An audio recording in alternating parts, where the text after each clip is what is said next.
Madame Malek, directrice déléguée du Collège Saint-Grégoire, chers parents, chers profs, soyez les bienvenus. Ce spectacle, qui était au départ une première expérience théâtrale pour permettre à des élèves de 7 ou 8 ans de monter sur scène, de prendre la parole, de jouer tout simplement, s'est peu à peu transformé en un véritable acte de résistance. Dans ce contexte incertain que nous traversons, où la peur est présente, où tout pourrait nous pousser à lâcher, ce sont vos enfants, ce sont nos élèves qui sont venus nous rappeler l'essentiel. Avec leurs yeux remplis d'espoir, avec leur enthousiasme, avec cette impatience de monter sur scène, ils ont ravivé en nous une étincelle que l'on croyait affaiblie, une étincelle fragile mais vivante. Et c'est grâce à eux que nous sommes là aujourd'hui. Alors merci à eux pour leur courage, pour leur énergie et pour ce qu'ils nous ont donné bien au-delà de la scène. Cette année, les élèves nous invitent à découvrir un spectacle composé de 2 parties, 2 scénettes pleines de fantaisie, d'humeur et de bon humour. Le fil conducteur, c'est un personnage attachant, un peu farfelu, Monsieur Reblochon. À travers ces 2 scénettes, les élèves ont travaillé l'expression orale, le jeu théâtral, l'écoute, mais aussi surtout le plaisir de jouer ensemble. Et nous espérons que vous prendrez autant de plaisir à les regarder qu'ils en ont eu à préparer ce spectacle. Mais avant, donnez-moi la permission de remercier toute l'équipe pédagogique, enseignants et accompagnateurs pédagogiques. Et surtout, à commencer par Madame Manal Khair, qui a non seulement mis en scène, mais écrit aussi la scène. Madame Gracia Reze, qui a accompagné les enfants dans le chant. Madame Nada Massad et Madame Marli Hachem, l'effet du décor. Madame Ren Benyamin, prof de danse. Monsieur Fadi Darouni et Monsieur Dani Ranem, les magiciens des sons et lumières. Et nous n'oublions surtout pas les soldats de l'ombre, Madame Rima Boumonsef et toute l'équipe de l'intendance, sans qui rien n'aurait été réalisable. Un petit aperçu, la scène 1, c'est la bonne humeur volée. Chaque jour, à 17h précises, Monsieur Reblochon, très ponctuel, raconte une histoire aux enfants. Mais ce jour-là, catastrophe, il ne vient pas. Les enfants s'inquiètent, très vite, ils comprennent qu'il s'est passé quelque chose. Sa bonne humeur a disparu. A-t-elle été oubliée quelque part? A-t-elle été enlevée? Avalée par un nuage grognon?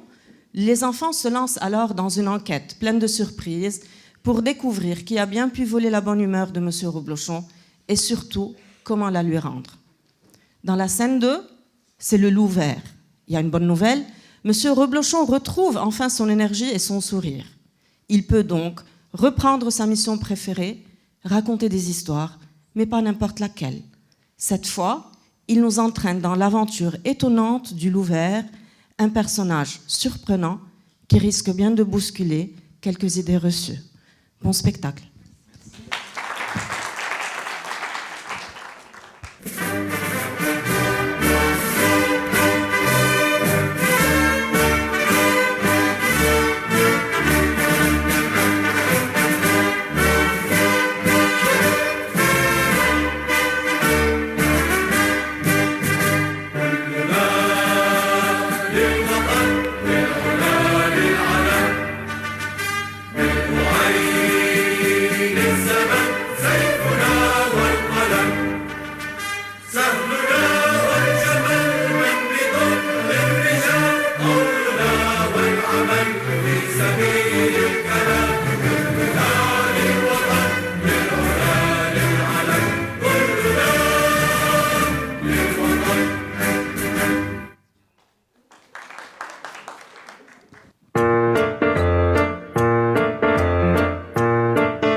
sorti faire ses courses ou même parti en vacances. Non, maman, il est dans à l'intérieur, les écureuils.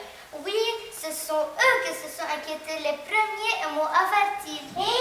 Pourquoi Monsieur Reblochon n'a-t-il toujours pas ouvert sa fenêtre? Je ne sais pas. Il est pourtant dans la maison.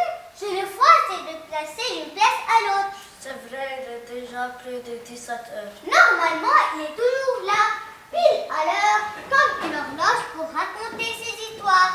Même quand il pleut, il ouvre sa fenêtre, son parapluie à la main, en disant « La pluie ne retient que ceux qui n'ont rien à dire ». Puis, il ajuste ses lunettes et commence par son habituel.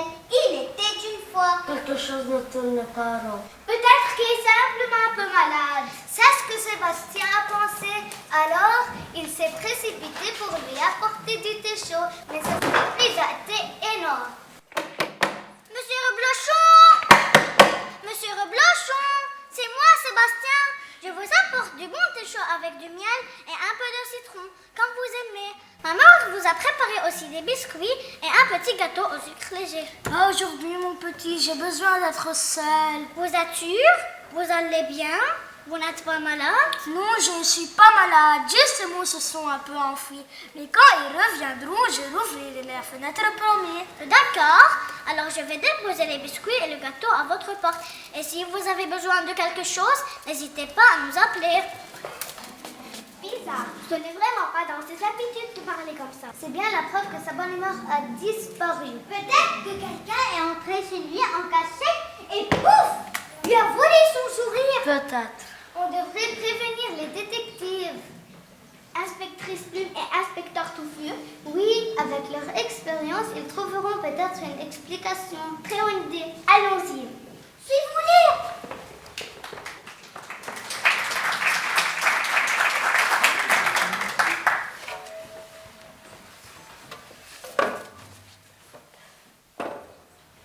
Vous êtes à la bonne adresse. Après vous avoir écouté, je crois déjà avoir une piste. Déjà? Vous réfléchissez vite, inspecteur. Cela vient avec l'expérience. Nous avons 4 suspects possibles. Qui sont-ils? Suspect numéro 1, Madame Lapie. Tout le monde sait qu'elle doit raconter des histoires à 17h pile. Mais à 17h pile, c'est Monsieur Reblochon qu'on écoute. Donc, elle pourrait être jalouse de lui. Exactement. Suspect numéro 2, Lune le clown. Lune le clown? Mais lui, il fait rire les enfants, non? Pourquoi volerait-il la bonne humeur de quelqu'un? Mais il n'a presque plus de faim. Tout le monde s'intéresse surtout aux histoires de Monsieur Reblochon. Ce qui pourrait l'avoir rendu triste ou jaloux. Suspect numéro 3, Monsieur le loup. Parce que soyons honnêtes, quand il y a un problème, c'est toujours chez lui qu'on finit par tomber. Enfin, suspect numéro 4, Moustache le chat. L'heure est venue d'interroger nos suspects. En avant pour l'enquête.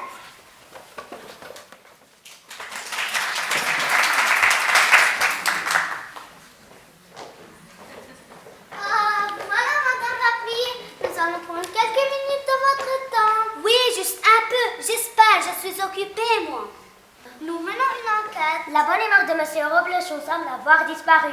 Oui, une rumeur circule à ce sujet. Les gens adorent jaser. Et figurez-vous qu'elle a disparu pile à l'heure de votre promenade quotidienne. Auriez-vous une idée où elle pourrait être? Peut-être s'est-elle réfugiée chez vous par hasard. Et pourquoi cette question absurde? Parce que vous aimez beaucoup parler, Madame Lapie. Et surtout à 17h, le moment où Monsieur Reblochon ouvre sa fenêtre et raconte ses histoires. Alors, qu'est-ce que vous enseignez? Que mes bavardages ou aspirés sans joie de vivre? Non, que vous êtes suspect du vol de sa bonne humeur. Comment osez-vous? Pas la peine de monter sur vos grands chevaux. Motif possible, un peu de jalousie peut-être de son succès. Vous n'avez jamais été un peu envieuse, Madame Lapie? Après tout le monde l'écoute. Moi? Jalouse? Pas du tout. Je viens de signer un grand contrat. Ah! Tu vises les grandes scènes, les applaudissements, les projecteurs. Tout à fait. Alors voler la bonne humeur de Monsieur Reblochon. Non, merci. Donc vous niez tout en bloc. Exactement. Très bien, Madame Lapie, bien noté. Nous espérons que vous dites toute la vérité. L'enquête continue. Viens contre moi. Bonjour, monsieur Lune. Lui-même, en quoi puis-je vous être utile? Nous menons une enquête. La bonne humeur de monsieur Roblochon semble avoir disparu. Disparu, volé, oh non, c'est la fin. Mais pourquoi pleurez-vous? Parce que je n'ai pas de chance, madame. Monsieur Roblochon m'avait proposé une collaboration. C'est vrai? Oui, j'en ai même la preuve, regardez. Il voulait que je participe à ses histoires. Regarde pas si ami par là, petit papa Nicolo. Et maintenant, vous pensez que tout est fini? Oui, mais sans sa bonne humeur, plus de projets, plus d'avenir. Calmez-vous, monsieur Lune. Rien n'est perdu. Nous retrouverons sa bonne humeur. Vous me le promettez? Parlons d'enquêteur. D'accord, j'essaierai de patienter. Je doute que ce soit lui. Passons au suivant.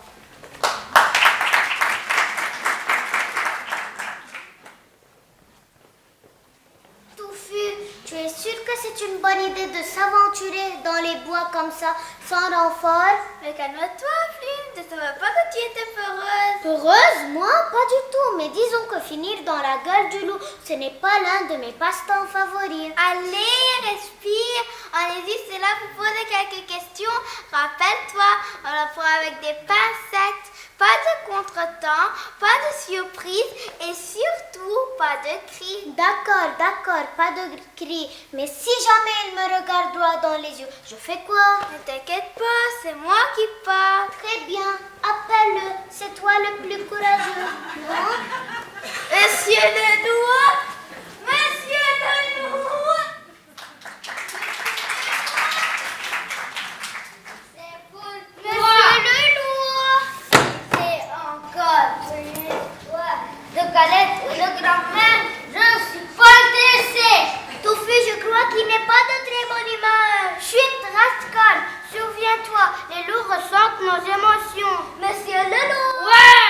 Ici l'inspectrice Plume et l'inspecteur Touffu, nous menons une enquête. Qu'est-ce que j'ai encore fait? Ce n'est qu'une vérification de routine. Il s'agit de la disparition de la bonne humeur de M. Roblochon. Roblochon, cela comptait son âge. Je en parlais de filles, de chiens, de chiens. Et jamais de moi.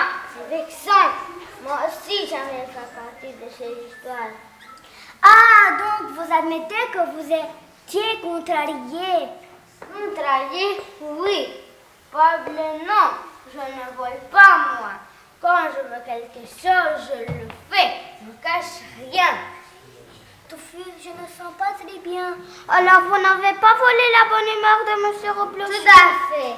Un petit conseil, monsieur le détective. C'est que j'ai lui de penser un peu à moi dans cette histoire.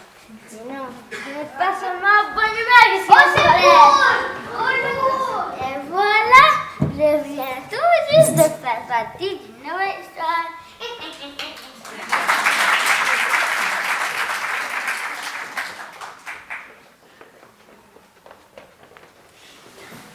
Tiens! Voilà deux visages qui n'ont pas l'air tout à fait détendus. Quelqu'un marche sur vos moustaches? Toujours aussi mon cœur à ce que je vois. Et à quoi dois-je l'honneur de cette visite-ci? Nerveuse. Nous menons une enquête. Il s'agit de la disparition de la bonne humeur de Monsieur Roblochon. Ah, je vois. Dans ce cas, vous pouvez faire demi-tour. Je n'ai rien à voir dans cette affaire. Pourtant, vous êtes un amateur de silence. Le vacarme que génère Monsieur Roblochon ne vous dérange-t-il pas? Bien sûr que si. Mais jamais je ne le verrai pas pour voler la bonne humeur de quelqu'un. Alors, pourquoi vous ne nous envoyez promener? Vous cachez quelque chose. Oui, quand les gens disent « je n'ai rien à me reprocher », c'est souvent louche. Un criminel? Moi? Quelle audace! Je suis vexée. Mais rassurez-vous, je ne suis pas rancunier. Et d'ailleurs, j'ai peut-être un indice pour vous. Un indice? Oui, mon ami Max, le chef de routière, m'a rapporté ceci. Mais c'est une lettre! Lis-la vite! Mon cher Marcel, ton départ pour l'Amérique m'a laissé un vide dans mon cœur. Je sais que tu dois voler de tes propres ailes et construire ton avenir, mais je peux m'empêcher d'avoir un peu de peine. À bientôt, ton grand frère qui pense voir à toi, le blossom. Oh, le pauvre. Ça explique pourquoi il est si triste. Son petit frère partait en Amérique. Maman, tu crois qu'il restaurera un jour sa bonne humeur? Évidemment. Regardez derrière vous.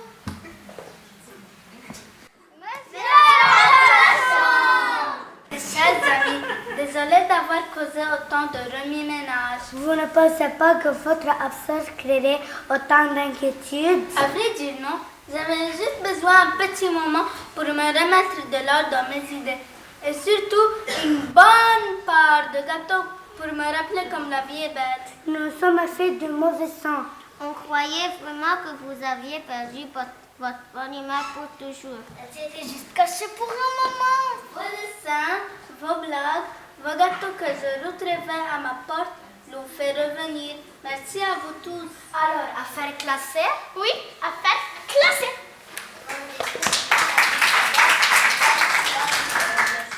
Sans faute. Ah, au fait, monsieur Roblochon, juste avant de partir, nous avons un petit message pour vous transmettre du loup. Ah, celui-là. Je crois qu'il aura enfin son histoire.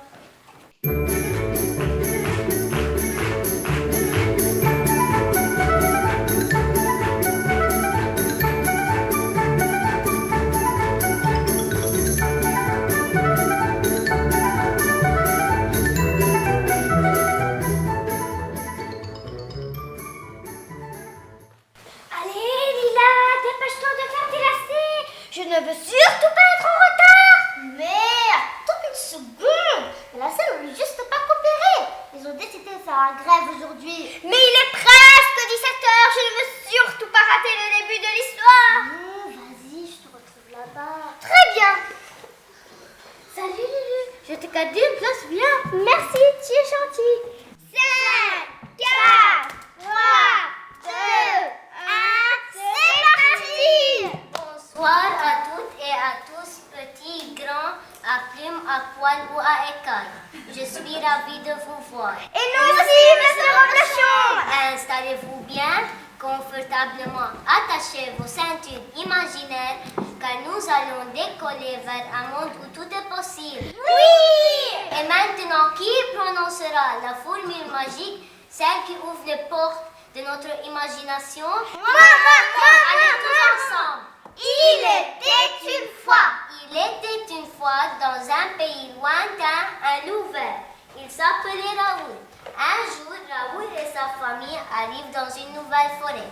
Sa maman lui dit: Et Raoul, que comptes-tu faire de ta journée? Pas jouer à la tablette, j'espère. Non, pas du tout. Je vais aller me promener dans les bois.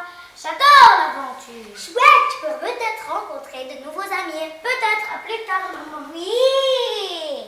Mais fais attention, Raoul. À quoi? Ne t'éloigne pas trop du sentier. Et si jamais tu croises une fillette avec une cape rouge, surtout ne lui parle pas. D'accord. Ah, et si tu vois de loin les 3 petits cochons, les 7 chevaux ou la chèvre de Monsieur Seguin, tu te caches. Mais maman, nous sommes végétariens, ils ne doivent pas s'inquiéter. Oui, moi je le sais, mais eux, ils ne sont pas au courant. En hasard, mon général, promenons-nous dans les bois pendant que le loup n'est pas. Mais non, pas cette chanson, Raoul. Ok, je ne suis pas un loup.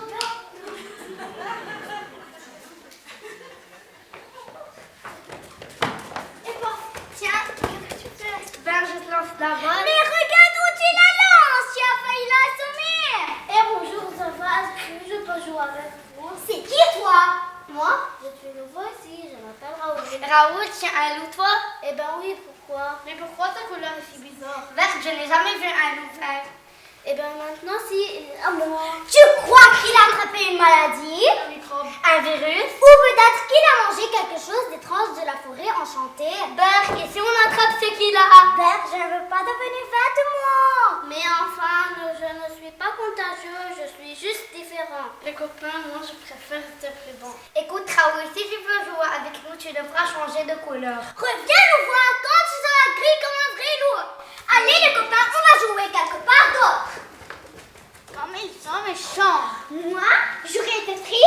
j'aurais pleuré toutes les larmes de mon corps. Moi, je ne serais plus jamais sortir de la maison, la honte. Non, moi, j'aurais donné une bonne leçon à ces vilains. Une paire de claques par-ci, paf, et par-là, pif, un coup de poing dans le ventre, boum. Et si ça ne suffit pas, je tire les poils. Tu es incroyable, tu penses vraiment que la violence règle les problèmes? Tout le monde n'est pas comme toi. Oh là là, la foi de la conscience, c'est juste ça comme ça. Comment a-t-il réagi, Raoul? Eh bien, Raoul a été très choqué. Il ne savait plus comment gérer ses émotions. Et puis finalement, il tapa du pied et se dit: Gris, il faut que je devienne gris. Et c'est ainsi que commence son aventure.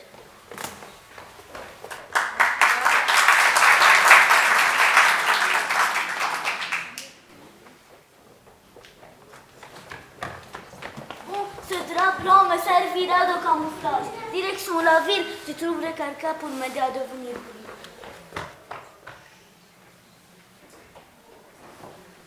Bonjour, madame. Bonjour monsieur, vous êtes bien chez Mimine la reine ici. Que désirez-vous? Bonjour, Mimine, je désire des habits gris. Oh, très bon choix. Un pantalon, un sweat, un t-shirt.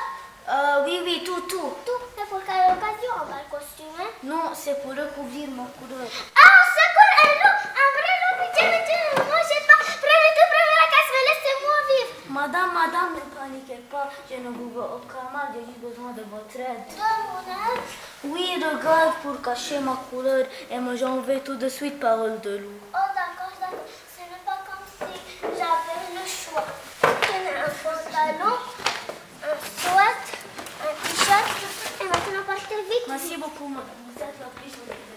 Et donc, Raoul, tout content, retourne dans la forêt. Il chante, se dandine, tout fier de sa nouvelle couleur. Mais pourquoi retourne-t-il là-bas? Les autres loups étaient super méchants avec lui. Oui, c'est vrai, mais peut-être qu'il se dit cette fois, ils vont m'accepter maintenant que je suis tout gris. Mais il n'est pas tout gris, c'est juste camouflé. Ce ne sont pas les salauds dans cette forêt. Peut-être qu'il veut de la compagnie à tout prix. Attendons voir la suite. Il retourne donc tout fier de son nouveau lot gris pour retrouver les loups. Il bombe son torse en avançant vers eux.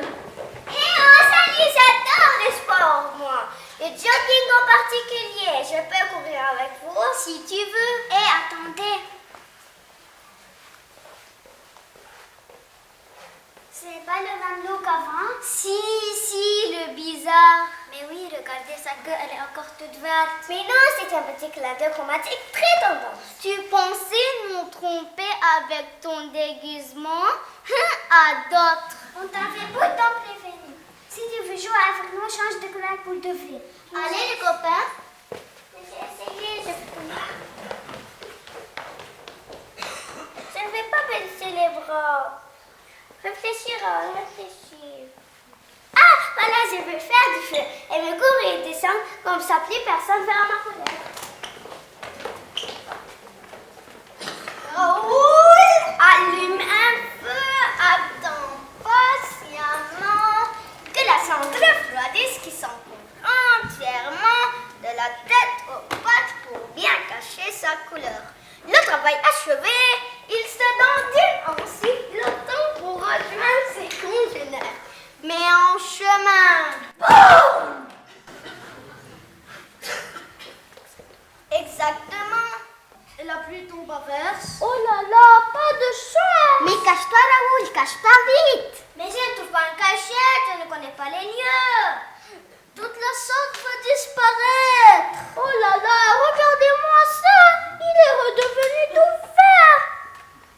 Tu n'as qu'à utiliser de la peinture, c'est plus résistant. C'est mon idée. Je retourne en ville acheter de la peinture grise. Je demande à Mimi de m'aider. La peinture achetée, il se peint partout. Les mains, la tête, les pattes, la queue, même la bouche. Mais il fait si chaud. J'ai tous cette couche de peinture. Oh là là, regardez la peinture dégouline avec sa transpiration. Pauvre loup. Dites, monsieur Roblochon, c'est bien une histoire, non? Bien sûr. Or, pourquoi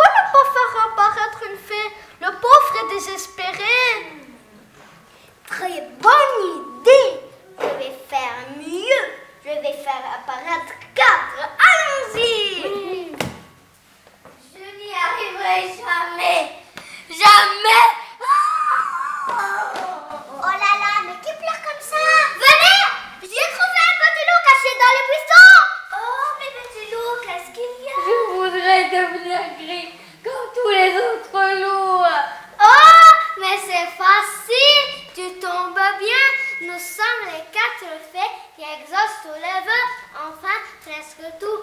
C'est vrai? Pouvez-vous me rendre tout gris? Bien sûr. Allez, sera-t-elle coup de baguette? Ça va bien. Ça va bien? D'accord. Surtout, ne bouge pas. Poussez, poussez. Abracadabra, abracadabri, que ce loup devient tout gris. Pouf! Et je suis un poisson. Oups, Diana. Oh non, j'ai confondu avec la formule magique du petit poisson d'avril magique. Attends, je m'en cherche. Abracadabra, abracadabri, pif. Maintenant, je suis un oiseau.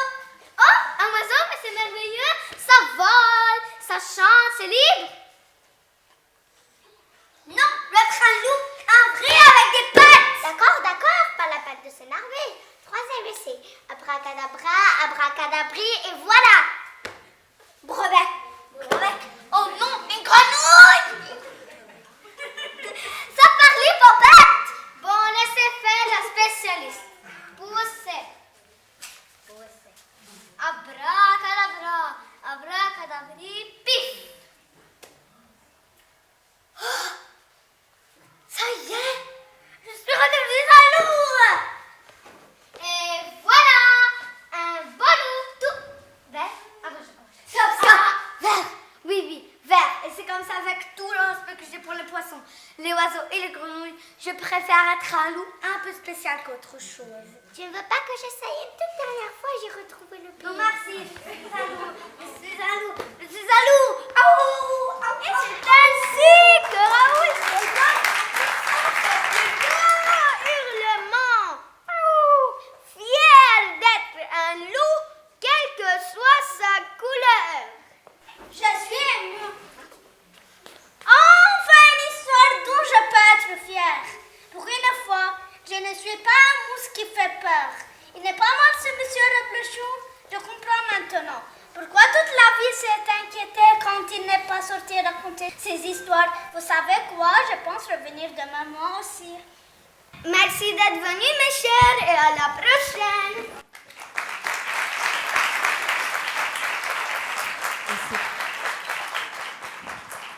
C'est pas fini. C'est pas fini. On vous demande de patienter un peu.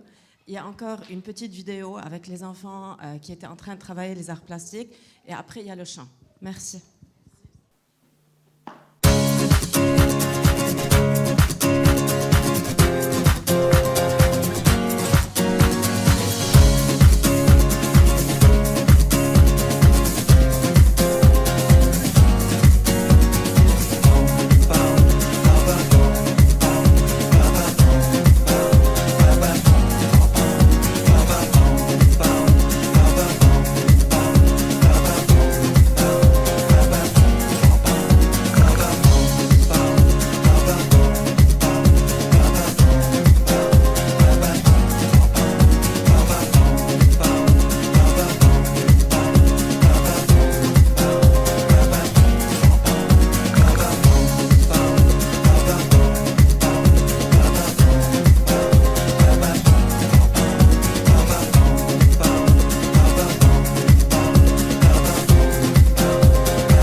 Merci pour ta bienveillance. Merci pour ton amour. Merci pour ta douceur. Merci de me rendre la vie plus douce. Merci de me rendre heureuse. Merci pour ton câlin qui guérit tout. Merci pour ton sourire. Merci pour ton bisou magique. Merci pour être toujours là pour moi. Merci pour les plats délicieux que tu prépares. Merci pour tout ce que tu fais pour moi. أنت أحلى أم الدنيا. حبك قد السماء. بدك تقدر بحق مامجد الطيب منيته بوسة كبيرة لإلك ماما بحبك كتير كتير كتير ينعاد عليك يا ماما انت احلى ضحكة بحياتي انت احلى من كل الولود انا حبيبتي tu es la meilleure tu es la plus belle des fleurs tu es la plus forte tu es la plus belle tu es la plus cool tu es la reine des câlins tu es la plus drôle tu es la plus douce tu es plus brillante qu'une étoile tu me fais toujours sourire tu me fais rire tu illumines mes journées. Tu me réchauffes le cœur. Tu es incroyable. Tu es mon soleil. Tu me rends heureux. Maman chérie, je t'aime à la folie. Ma maman jolie, tu es la plus gentille. Maman d'amour, je t'aime pour toujours. Ma maman adorée, je ne fais que t'aimer. Maman amour, c'est toi que j'adore. Maman, tu es la plus belle, tu brilles comme le soleil. Maman jolie, je t'aime à l'infini. Ma super maman, je t'aime tout le temps. Tu es plus qu'un gâteau au chocolat. Je t'aime gros comme ça. Je t'aime maman. Je suis chanceuse de t'avoir. Je suis chanceuse de t'avoir. Je t'adore. I love you, maman. Je t'aime, maman. Bonne fête, maman. Bonne fête, maman. Je t'aime, maman. ينعاد عليك يا ماما. حبيبتي كتير I love you.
Merci.